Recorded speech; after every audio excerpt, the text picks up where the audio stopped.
Morning সকলোলৈকে। আৰু এয়া মই পাহাৰে হোৱাৰ সূৰ্যোদয় চাবলৈ আহিলোঁ। কালি ডাৱৰীয়া আছিল বতৰটো, সেইকাৰণে ভালদৰে সূৰ্যোদয় হোৱাই নাছিল। আৰু আজি এয়া চাব, কালি ভালকৈ সূৰ্যোদয় নোহোৱাৰ বাবে আজি হয়তো কিমান ৰঙেৰে উদ্ভাসিত কিৰণে আজি সূৰ্য উদয় হৈছে। আৰু এবাৰ চাব কিমান সুন্দৰ দেখা গৈছে। এইয়া চাওক,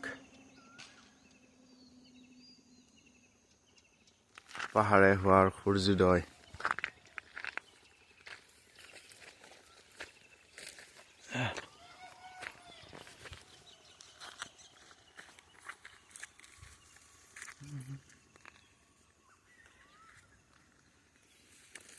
আৰু এয়া মন কৰিব, সূৰ্যোদয়ৰ সময়।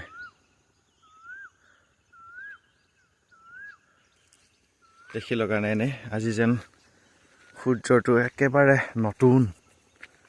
আৰু তাৰ ৰংবিলাক চাবলৈ চেষ্টা কৰক, এতিয়া ইমান কোমল আৰু যেন ন ৰঙেৰে উদ্ভাসিত হৈছে এই সূৰ্য।